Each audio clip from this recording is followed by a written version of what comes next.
এরপরে বিশ্বনবীর একমাত্র কুমারী বউ নাম কি? আয়েশা। বিশ্বনবী বললেন উরিতুকি ফিল মানামি সালাসা লায়াল। আয়েশা, বিয়ের আগে তোরে কিন্তু আমি 3 বার স্বপ্নে দেখছিলাম। সুবহানাল্লাহ কইবেন না? বড্ড খুশি হয়ে গেলেন আয়েশা। এরপরে বললেন 3 বার স্বপ্ন দেখার পরে তোমার ব্যাপারে মনের মধ্যে কেমন কেমন যেন ভালো লাগে। তারপরে একটা ছোট্ট কাগজের মধ্যে, জান্নাতি কাগজ, রেশমি কাপড়ের মধ্যে তোমার চেহারাটা এনে জিব্রাইল বললেন দেখেন নবী কেমন লাগে। আমি কইলাম ভালো লাগে। কার মেয়ে? আপনার বন্ধু আবু বকরের মেয়ে। বিয়ে করবেন নাকি? বিশ্বনবী বললেন ও জিব্রাইল, তুমি যদি ঘটক হও, আল্লাহ যদি হয় কাজী, আমি মুহাম্মদ বিয়েতে রাজি। সুবহানাল্লাহ পড়েন।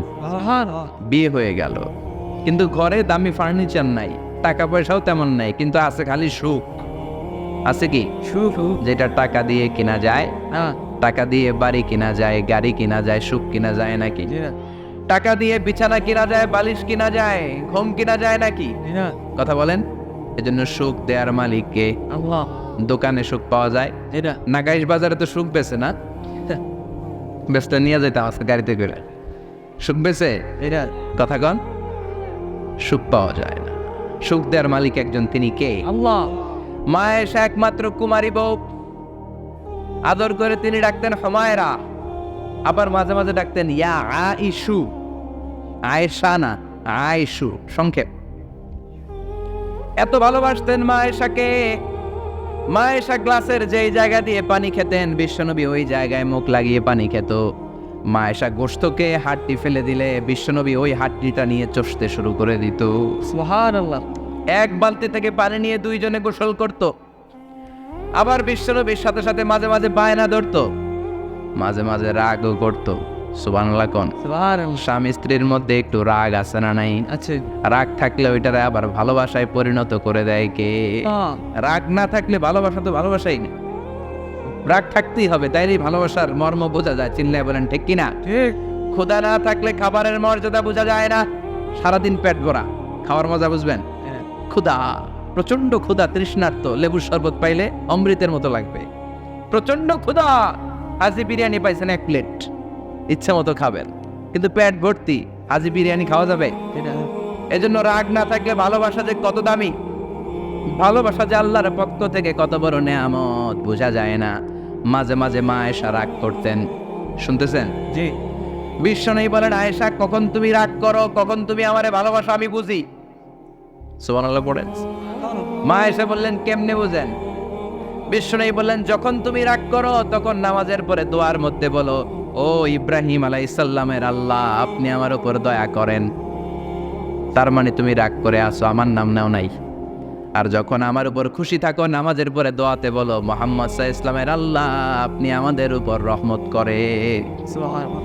তার মানে খুশির সময় তুমি আমার নাম নাও, রেগে গেলে অন্য নবী দিয়ে দোয়া সেরা দাও, রেগে গেলে আমার নামটা নাও না। মা আয়েশা বলে নবী গো, আমি তো শুধু নামটাই মুখ দিয়ে নেই না, কিন্তু কলিজা থেকে তো আপনারে বাদ দিতে পারি না। আল্লাহু আকবার। কি ভালোবাসা! মা আয়েশা বলতেন আমি যখন বিশ্বনবীর সাথে শীতের রাতে এক ল্যাপের নিচে ঘুমাতাম, তখনও জিব্রাইল ওহী নাযিল করত। সুবহানাল্লাহ নাই? সুবহানাল্লাহ। কোন স্ত্রীর সাথে অন্তরঙ্গ বসবাসের সময় কোরআনের ওহী নাযিল হতো না। একমাত্র মা আয়েশার সাথে যখন এক বিছানার এক ল্যাপের নিচে দুইজন শুয়ে আছে, কোরআনের আয়াত নাযিল করছে কে? আবার মা আয়েশা বলতেন আমার কারণে ও মুসলিম উম্মাহ তোমরা তায়াম্মুমের বিধান পেয়েছো। ফাতায়াম্মামু সাঈদান তাইয়্যিবা। মা আয়েশা একটা যুদ্ধে গিয়েছিলেন, যুদ্ধ থেকে ফেরার পথে মা আয়েশার গলার লকেট নাই। মাঝে মাঝে হয় না, মহিলা গলার লকেট পায় না, পুরা বাড়ি আগুন করে ফেলাইছে, লকেট নাই, লয়ে গেল রে, নিয়ে গেল রে, হারাইলাম রে। মা আয়েশারও লকেট নাই। লকেট হারানোর পরে মা আয়েশা কান্নাকাটি। বিশ্বনবী বললেন থামো। অনেকক্ষণ থামার পরে লকেট খুঁজে পায় না। সবাই খোঁজাখুঁজি, লকেট কই, লকেট কই, লকেট খুঁজে পায় না। ওদিক দিয়ে মাগরিবের নামাজের সময়ও শেষ, নামাজের সময় শেষ।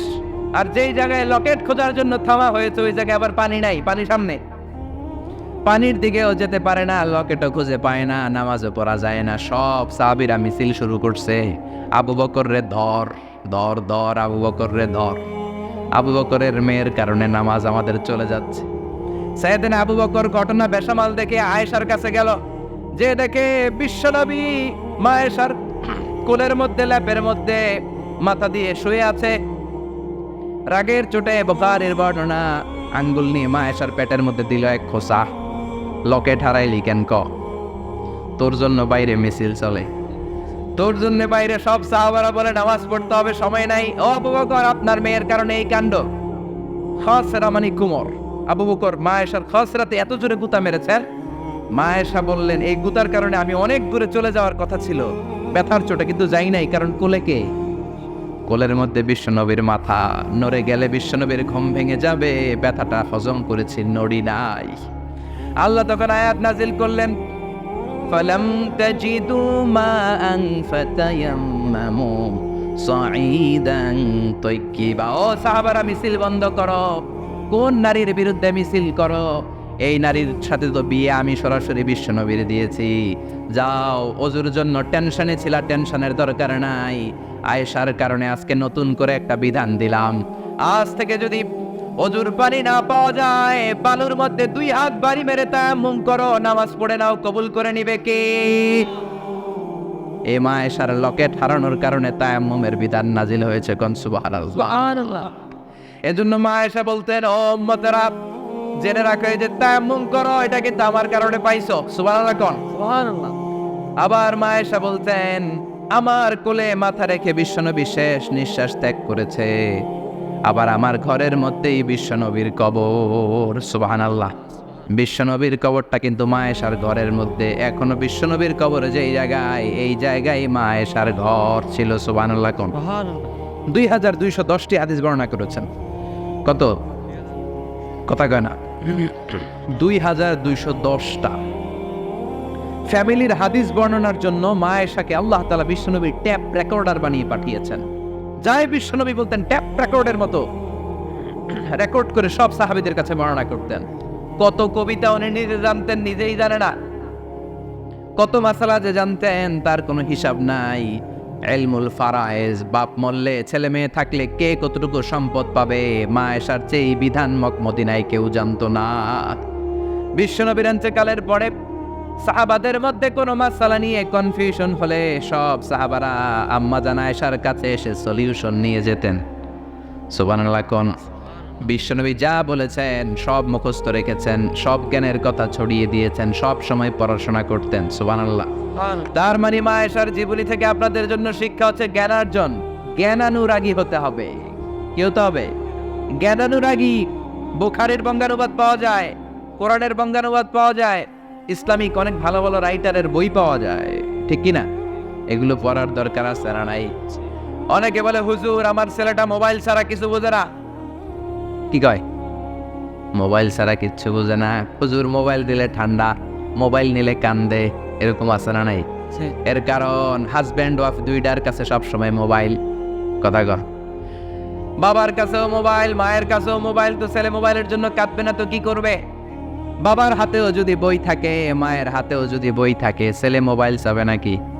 ছেলেও চাবে বই, ছেলে চাবে কি? বই। কথা বুঝতে পেরেছেন? এই জন্য জ্ঞান অনুরাগী হতে হবে মা আয়েশার মতো। মা আয়েশা 2210টা হাদিস মুখস্থ করেছে, আপনি কয়টা করছেন? উনি পারলে আপনি পারবেন না কেন? মায়েরা শুনতেছেন তো? আশা করি আপনারা শুনতেছেন। তাহলে মা আয়েশার জীবনী থেকে আমরা শিক্ষা পেলাম, জ্ঞান চর্চা করতে হবে।